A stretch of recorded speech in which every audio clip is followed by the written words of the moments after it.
Good evening. Welcome to Nightfall Mirror. My name is Daniel, and tonight I have 3 true stories for you. Stories that happen to real people, in real places. Here in America, these aren't tales meant to shock or disgust. These are accounts from ordinary people who encountered something they couldn't explain. Something that made them question the world they thought they understood. Tonight's theme: jobs that demanded more than anyone bargained for. Our first story takes us to Sacramento, California in 1974. A telephone operator working the overnight shift begins receiving calls from a phone booth that had been removed 12 years earlier. The voice on the other end seems to know the future. The second story brings us to Dearborn, Michigan during the recession of 1991. A retired auto worker buys a foreclosed house for half its value.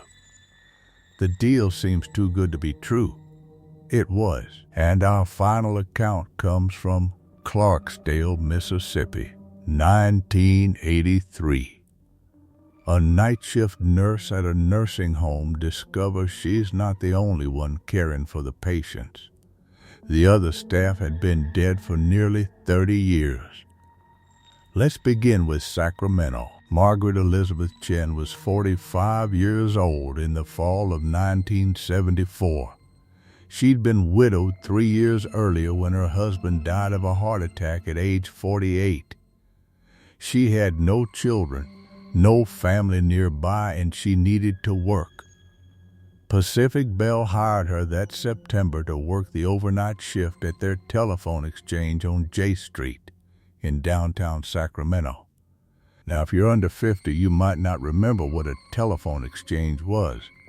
Before automated switching, real people connected your long-distance calls. You'd pick up the phone, an operator would say, "Number, please," and she'd physically plug your line into the line you were calling. It was a dying profession even then, but it still existed.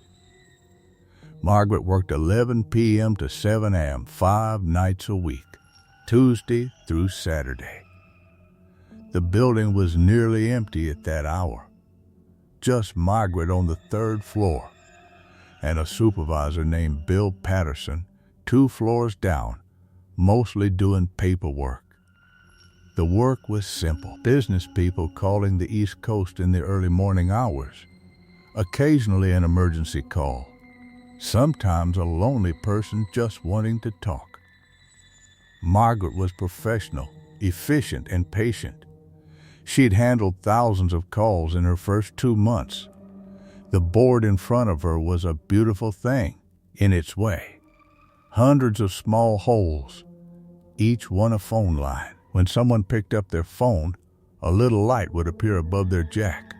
Margaret would plug in her headset cord, ask for the number they wanted, then physically connect their line to the destination with a patch cord.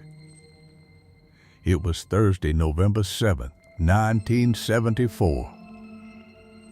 Richard Nixon had resigned just 3 months earlier. The country was still reeling. Margaret remembered that because she'd been listening to news radio during her break.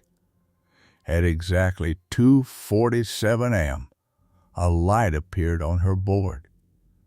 Incoming call from 916-555-0147. Margaret plugged in. "Number, please." A man's voice, calm, polite, almost formal. "Yes, I need to be connected to 415-326-8800, please." Margaret's fingers moved automatically, reaching for the San Francisco exchange. But something stopped her. That Sacramento number, 555-0147. Something about it bothered her, though she couldn't place why. She tried the connection. Nothing. "I'm sorry, sir. That number doesn't appear to exist." "Could you verify 326-8800? He repeated. Area code 4115. She tried again. Same result. "Sir, I'm showing no such number in service." "I see," he said, not surprised, not frustrated, just accepting. "Try again in 6 months." Click. Margaret sat there, staring at her board. The light for 5550147 had gone dark. But why did that number bother her? Margaret couldn't let it go. During her break at 4 a.m., she went down to the records room in the basement. Pacific Bell kept logs of every phone prefix in Sacramento County, active and decommissioned. She found what she was looking for in a dusty file cabinet marked 1960-1965. Prefix 5550147 had been a payphone, located at the corner of J Street and 15th, right in downtown Sacramento, just 6 blocks from where Margaret sat. The phone had been removed from service on March 22, 1962. The reason was noted in red ink: severe accident at location. Fatality. Booth destroyed. Line permanently disconnected. Margaret kept reading. A drunk driver had run a red light at that intersection. The car struck a young man who'd been using the payphone, 23 years old. Killed instantly. The impact had wrapped the car around the phone booth, destroying it completely. That was 12 years ago.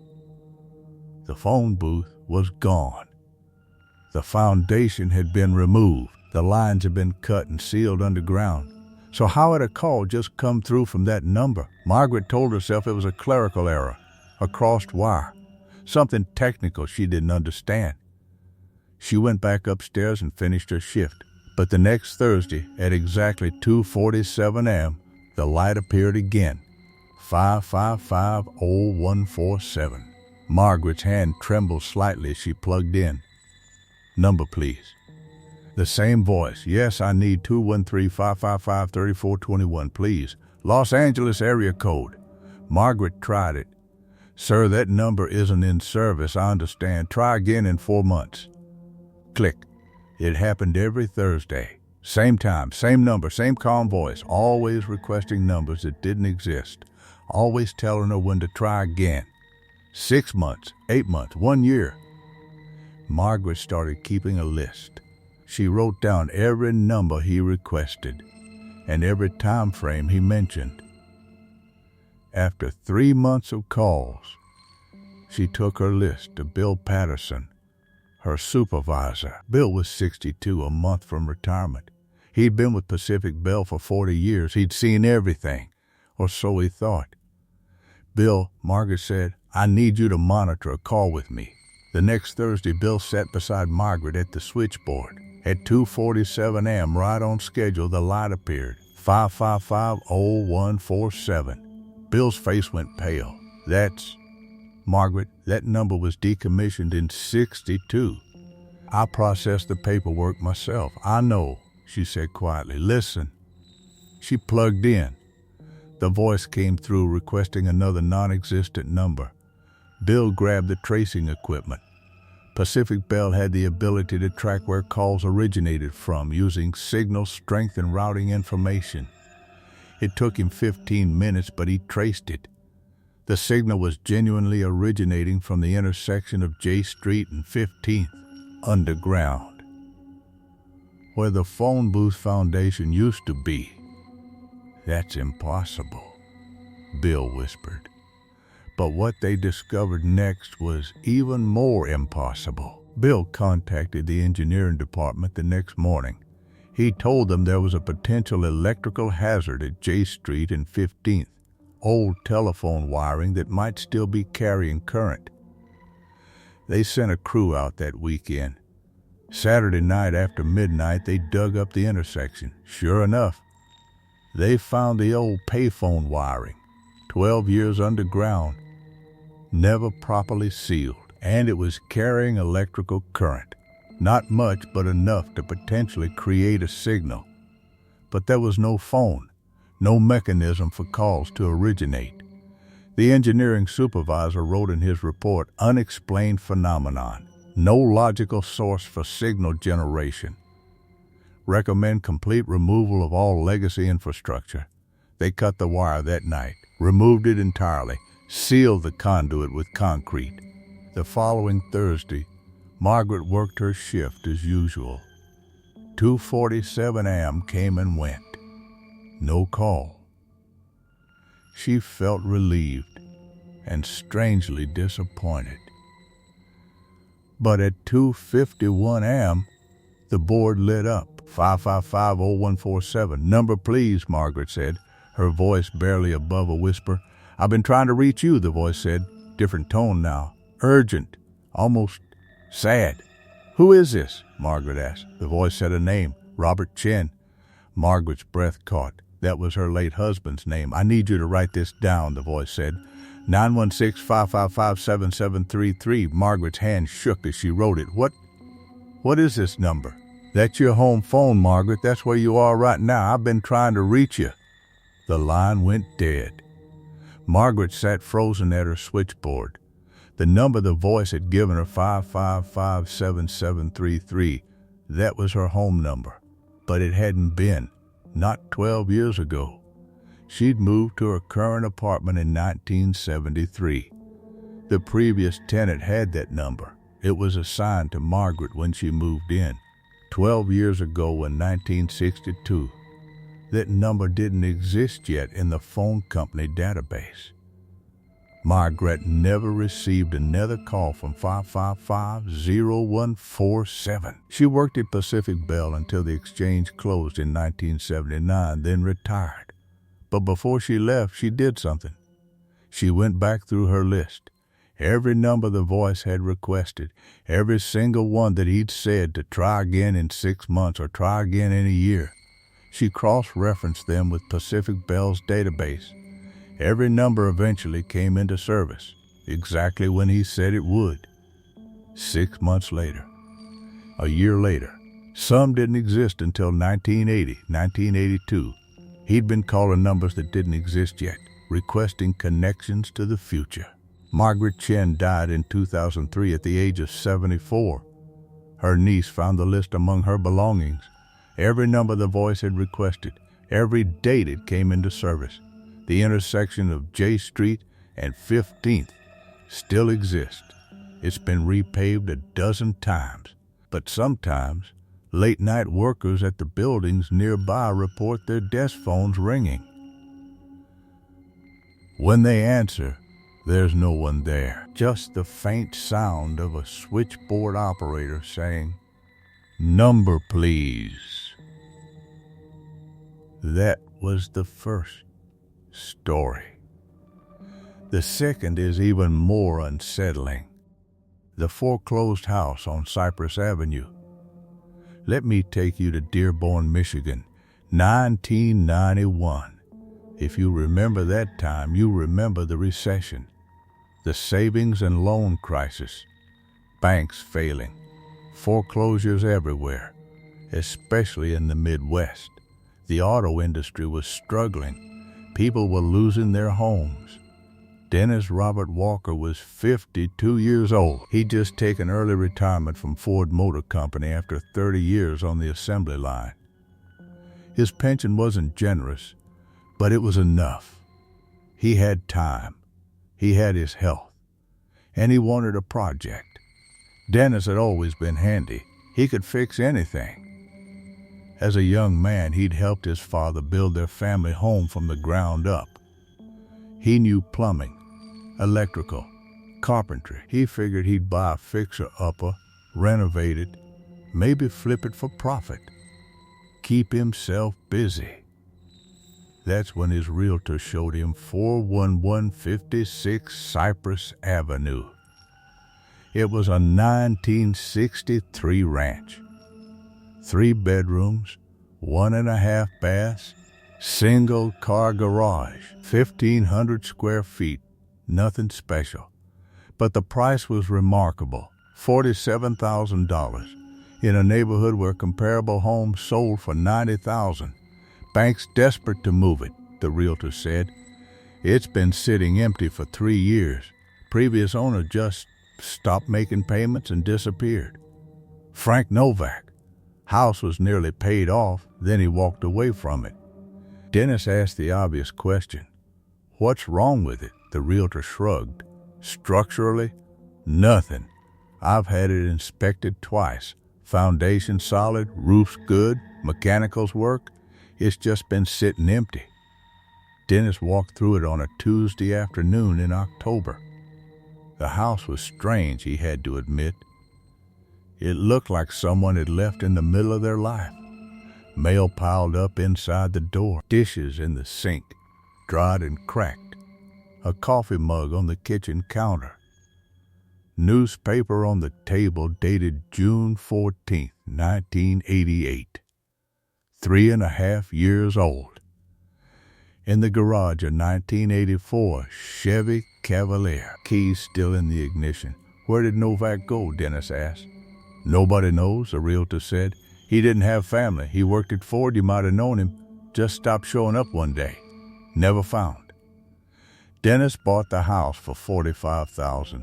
The bank accepted his offer within 24 hours. He moved in on November 2, 1991. The house had that abandoned feel, that hollow echo. But Dennis didn't mind. He'd fill it with life again. Fix it up. Make it a home. The first thing he noticed were the half-finished projects. The basement was partially renovated. One wall was framed but not drywalled. New electrical boxes installed but not wired. A stack of lumber in the corner, still wrapped. Drywall panels leaning against the wall. Buckets of joint compound, lids sealed tight.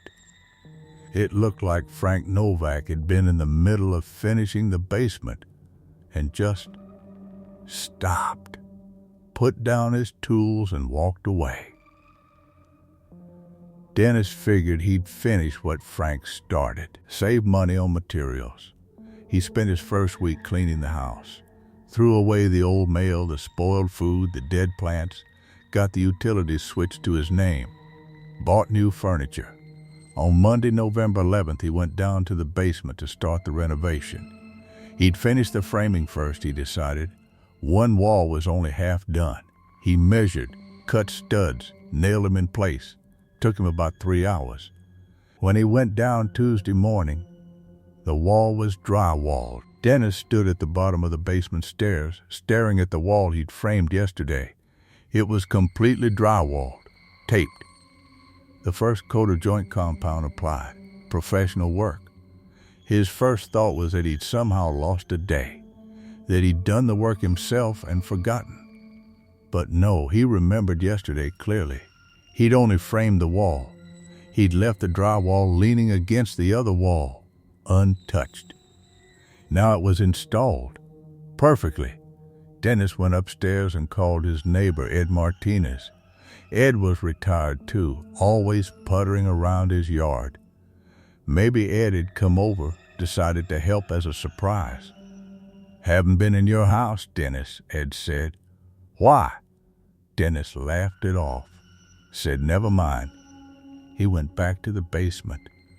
Maybe the previous owner had done it. Maybe Frank had finished that wall right before he left, and Dennis just hadn't noticed.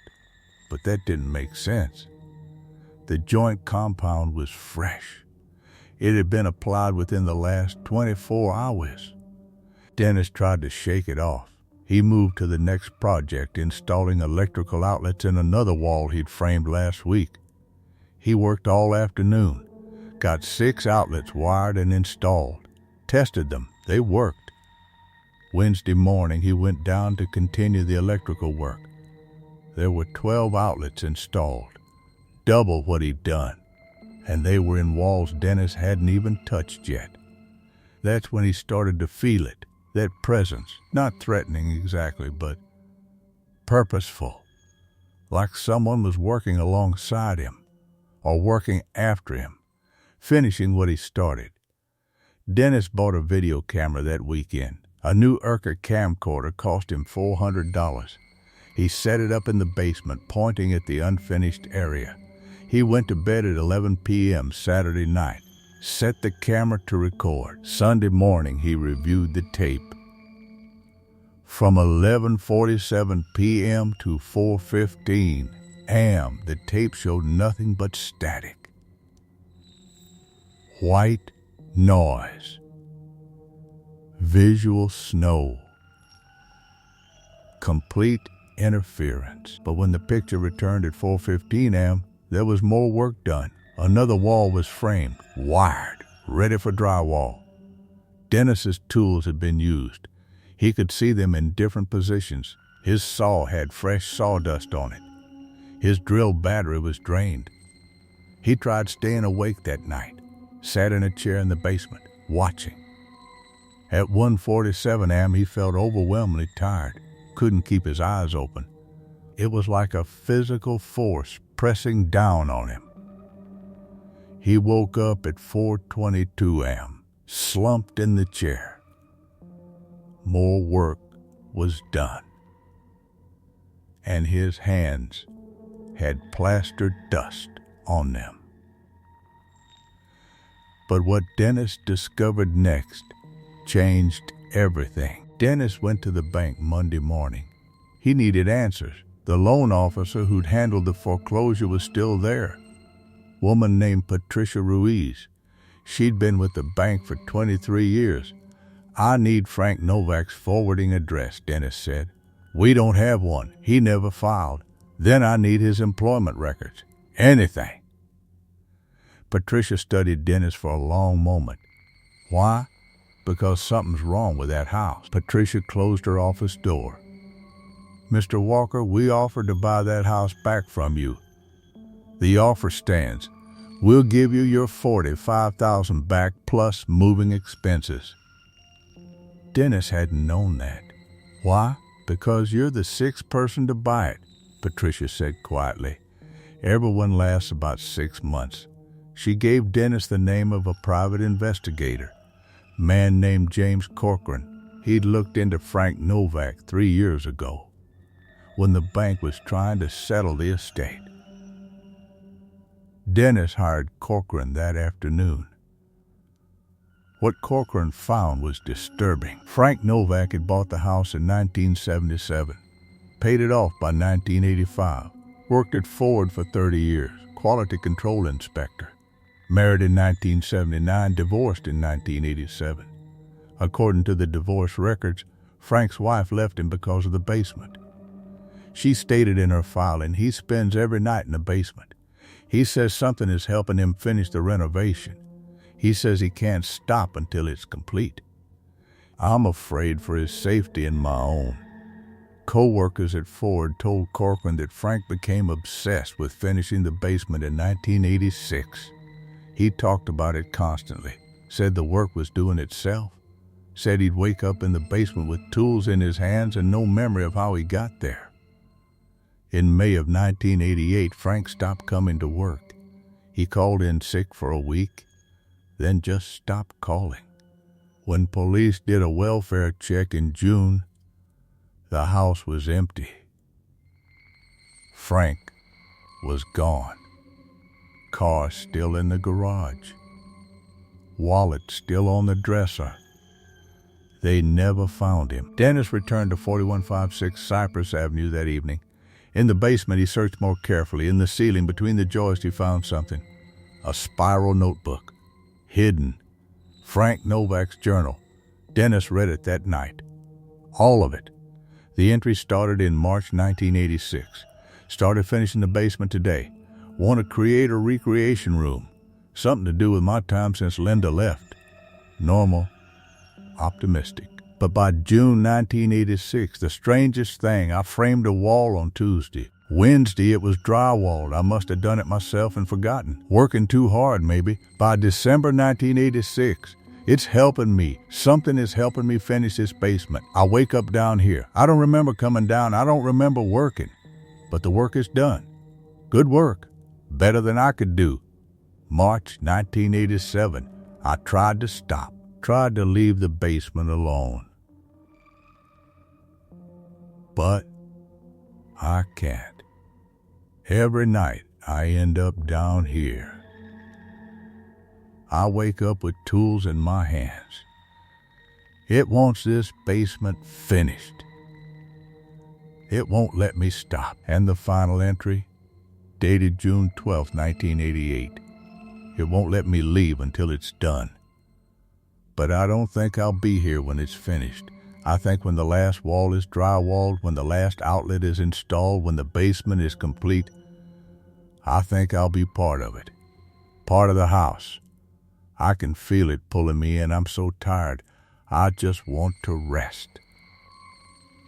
Dennis closed the journal. He looked around the basement. It was almost finished. Maybe 80% done. He packed a suitcase that night. But he couldn't leave. Dennis tried to leave 4156 Cypress Avenue 6 times. Each time he'd pack, get in his car, start driving, and he'd turn around, come back. By February of 1992, the basement was 95% complete. Every night, Dennis woke up down there working. His hands moved without his conscious control. Measuring, cutting, installing. In March, the bank foreclosed again. Dennis had stopped paying the mortgage. He was found in April, in the basement, dehydrated, confused. He was hospitalized for 3 weeks. The house sold again in May. The new owner lasted 7 months. 4156 Cypress Avenue has sold 6 times since 1992. According to property records, the average ownership period is 8 months. The basement remains 95% complete. Almost finished, but not quite. Now, our final story tonight. This one takes place just south of here, in the Delta region of Mississippi. 1983. The nursing home on Highway 61. Linda Marie Frazier was 38 years old in the spring of 1983. She'd been a registered nurse for 15 years. Started right out of nursing school, worked her way up from bedside care to charge nurse. She was a single mother. Her daughter Rachel was 12. Linda needed the extra money that night shift differential paid. An extra $1.50 an hour. Didn't sound like much, but over a month it added up. She took a position at Shady Oaks Convalescent Home on Highway 61, just outside Clarksdale, Mississippi. Night shift, 11 p.m. to 7 a.m. Shady Oaks had been there since 1952. A 50-bed facility. Most residents had dementia or Alzheimer's. They needed round-the-clock care. Linda's shift was relatively quiet. Most patients slept through the night. She did medication rounds at 10 p.m., 2 a.m., and 6 a.m. Checked vital signs. Helped anyone who needed toileting. Documented everything in the charts. The facility was old but well maintained. Long corridors. Rooms on both sides. A nurse's station in the center. Linoleum floors that echoed when you walked. At night it was just Linda and one aide, a young woman named Tammy Ross. 2 people for 50 patients. Linda started on Monday, April 4th, 1983. It was a quiet night. She met the residents during evening medication rounds. Most were pleasant, if confused. Mrs. Patterson, 83, thought Linda was her daughter. Mr. Coleman, 76, asked what year it was. Dorothy Shaw, 91, just smiled and said thank you. Linda finished her rounds by midnight. She settled in at the nurse's station to do charting. That's when Mrs. Patterson called out from her room. "Nurse? Nurse, I already took my medicine." Linda walked to room 103. "Mrs. Patterson, I gave you your medicine at 10 o'clock. Your next dose isn't until 2 a.m. "No, dear. The other nurse just gave it to me. The tall one with the gap." Linda smiled gently. "Mrs. Patterson, I'm the only nurse here tonight. You must be thinking of the day shift." But Mrs. Patterson insisted she was just here, not 5 minutes ago. Linda checked the medication cup in Mrs. Patterson's wastebasket. It was there, the 2 a.m. medications already taken. Linda's heart skipped. She looked at the clock. It was 12:47 a.m. She hadn't given those medications yet. They were still locked in the medication cart at the nurse's station. She went back to check. The 2 medications for Mrs. Patterson were gone from the cart. But who had given them? Linda called Tammy to the nurse's station. "Did you give Mrs. Patterson her 2M meds?" "No," Tammy said. "I don't have access to the medication card. Only you do." Linda checked her documentation. She'd logged Mrs. Patterson's 10 p.m. medications. The 2M slot was blank. She hadn't filled it out because it wasn't 2M yet. But Mrs. Patterson had definitely taken those pills. Linda told herself there was an explanation. Maybe she'd given them by mistake and forgotten. Stress of a new job. She made a note in the chart and moved on.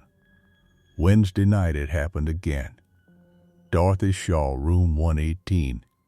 At 1:15 a.m., Linda found her already medicated. The 2M pills were gone from the cart. Dorothy said the night nurse came by early. Very professional. She had one of those old-fashioned caps. Nurses hadn't worn caps in years. Not since the mid-70s. Friday night, Linda stayed at the nurse's station and watched the medication cart. She didn't leave it. Didn't take her eyes off it. At 1:30 a.m., she looked down to write a note. Looked back up. 5 patients' 2M medications were gone. She ran to check the rooms. All 5 patients were sleeping peacefully.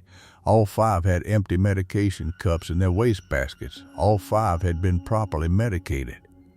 "Tammy," Linda said, trying to stay calm. "Did you see anyone in the hallway?" "No. It's been quiet all night." Linda began documenting what was happening.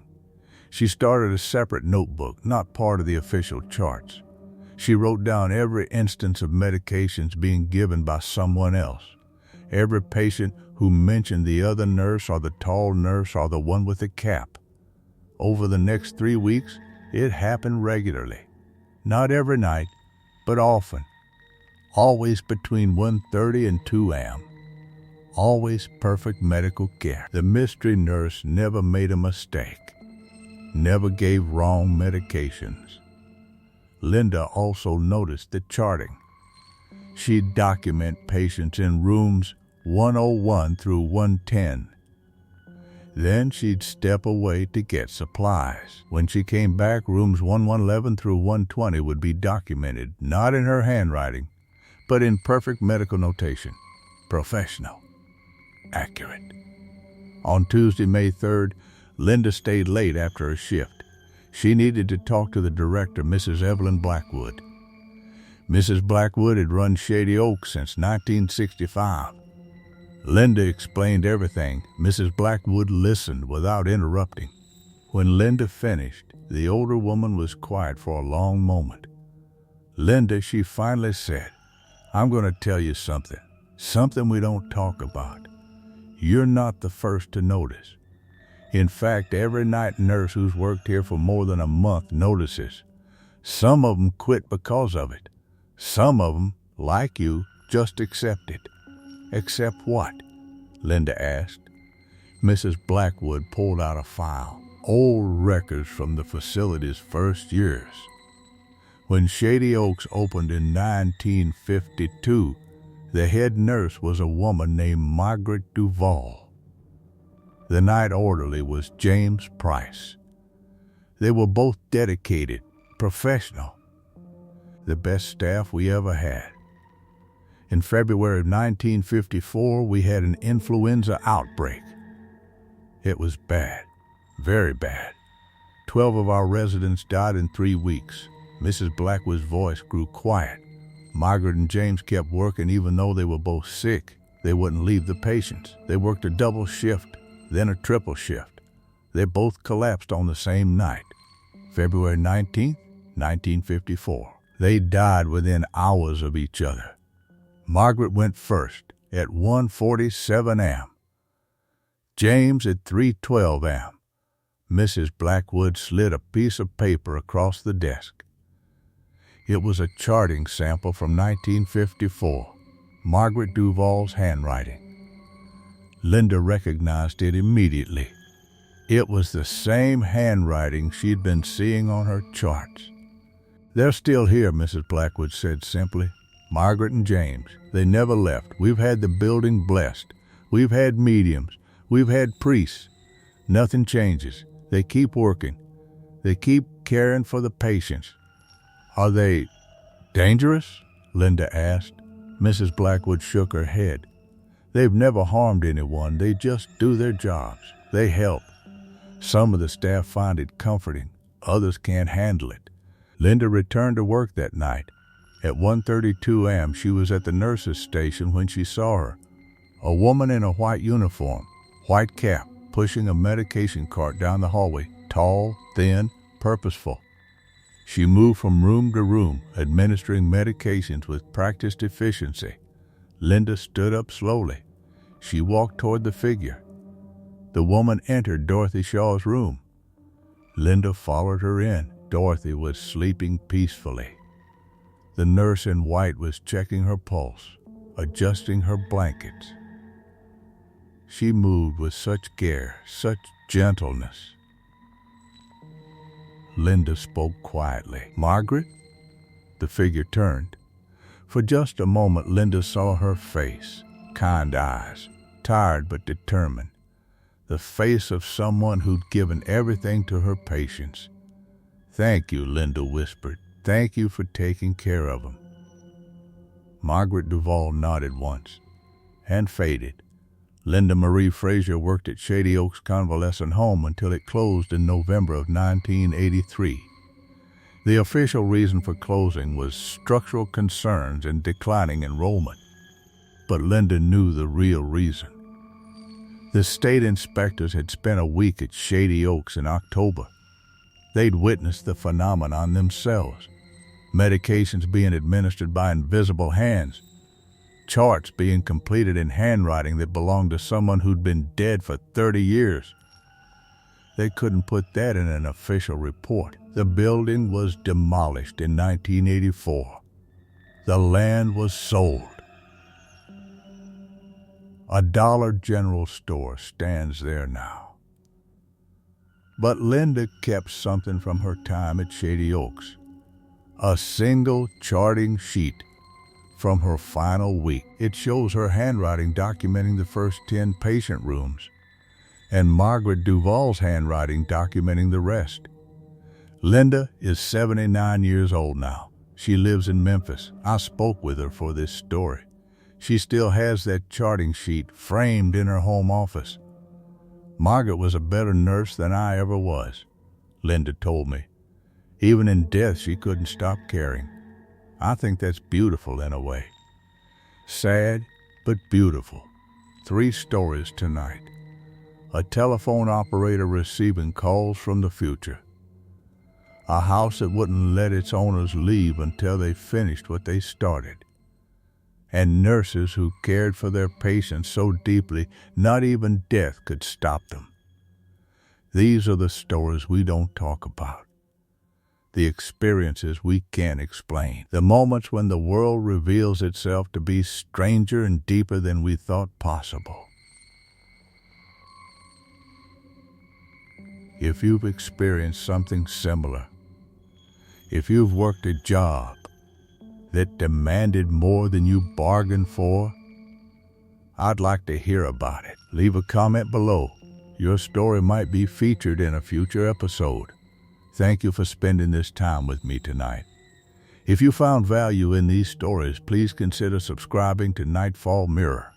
We share true accounts every week. Real stories. Real people. Real mysteries. Next week, I'll have 3 stories about objects that should never have been brought home.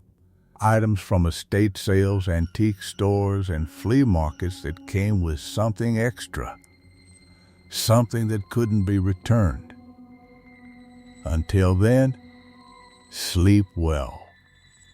And if you hear something working in your basement after midnight, maybe just let it finish. Good night.